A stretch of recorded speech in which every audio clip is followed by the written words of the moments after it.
আখিরা lake সিটির manager বলা যায় এবং পুরো টিমটাকে তিনি নিয়ন্ত্রণ করছেন এবং তার নেতৃত্বে কিন্তু গত বছর আখিরা চ্যাম্পিয়ন হয়েছিল। ভাইজান আপনাকে আমরা এই রানীবাড়ি চাঁদপুর ইউনাইটেড ক্লাবের পক্ষ থেকে এবং দর্শকদের পক্ষ থেকে অভিনন্দন জানাচ্ছি।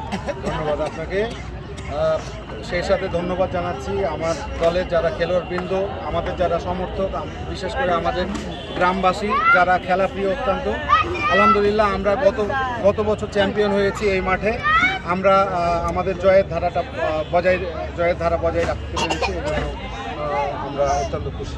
এবং আমি লক্ষ্য করেছি সোলরানা ভাইজান যে আমি ডিসি কাপে ধারাভাষ্যকার হিসেবে ছিলাম এবং সেখানে বেশ প্রতিভাবান কিছু খেলোয়াড় কিন্তু আপনারা সে দল থেকে নিয়েছেন। বিশেষ করে আহারের কথা বলতে হয়, মশহুরের কথা বলতে হয় এবং আরও বেশ কয়েকজন রয়েছেন এবং টুটল, এবং তারা খুব ভালো খেলেছেন আজকে। এবং আপনাদের আগামী দিনের পরিকল্পনা কী বলে আপনি মনে করেন? আমাদের পরিকল্পনা হচ্ছে যে আমাদের এলাকার যারা প্রতিভাবান খেলোয়াড় আছে তাদেরকে আমাদের দলে যুক্ত করে আরও ভালো টিম গঠন করে আমাদের এই টুর্নামেন্টে আমাদের দলকে চ্যাম্পিয়ন করা। এবং আমাদের দর্শকরা কিন্তু আপনারা যখন আপনাদের খেলোয়াড়রা গোল করছিল বা ভালো ফুটবল উপহার দিচ্ছিল উভয় দলেরই, তখন কিন্তু তারা বেশ উচ্ছ্বাস প্রকাশ করছিল, কারণ তালি দিয়ে তারা ধন্যবাদ জানাচ্ছিল। এভাবে দর্শকদেরকে কি বলবেন? দর্শক এবং আমাদের যারা সমর্থক তাদের প্রতি আমরা কৃতজ্ঞতা প্রকাশ করছি যে তারা আমাদেরকে অকুণ্ঠভাবে সমর্থন করেছেন। এবং সেই সাথে আমি ধন্যবাদ জানাচ্ছি রানীবাড়ি চাঁদপুর ইউনাইটেড ক্লাবকে, এই আমাদের এলাকার মানুষকে এই যে আনন্দ ঘন একটা পরিবেশ তৈরি করেছে এই টুর্নামেন্ট আয়োজন করে।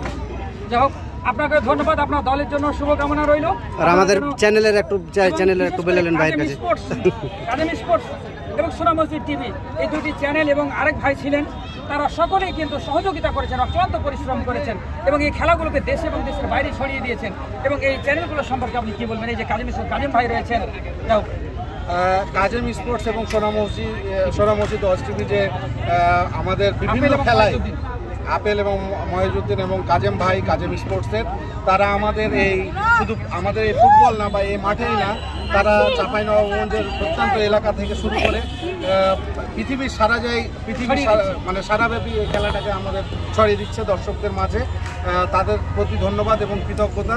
কারণ হচ্ছে যে আমাদের এই মাঠে হয়তো জায়গা নাই, সংকুলান নাই এত দর্শক, কিন্তু অনলাইনের মাধ্যমে মানুষ সারা বিশ্ব থেকে আমাদের খেলা দেখছে। এবং আমরা আরও ধন্যবাদ জানাই, কারণ আমাদের দলের যে প্রণোদনা দিচ্ছে আমাদের গ্রামের যারা প্রবাসী ভাইয়েরা আছে তাদের, এবং তারা সেখান থেকেও কিন্তু লাইভে খেলা দেখছে এবং কাজেম স্পোর্টস এবং সোনা মসজিদ টিভির মাধ্যমেই কিন্তু তারা খেলাটা উপভোগ করতে পারছে। তাদের প্রতি কৃতজ্ঞতা এবং তাদেরকে ধন্যবাদ জ্ঞাপন করছি। আপনাকে অনেক অনেক ধন্যবাদ এবং আপনার দলকে ধন্যবাদ, ভালো করেছে এবং আমরা আগামীতে আশা রাখবো ভালো ফুটবল আপনারা উপহার দেবেন এবং এই দর্শকদেরকে আপনারা মাতিয়ে তুলবেন। ভালো থাকবেন, সুস্থ থাকবেন, সকলকে ধন্যবাদ জানাচ্ছি। এবং আমরা দর্শকদের সাথে একটু কথা বলবো। তোমার নাম কি বাবু?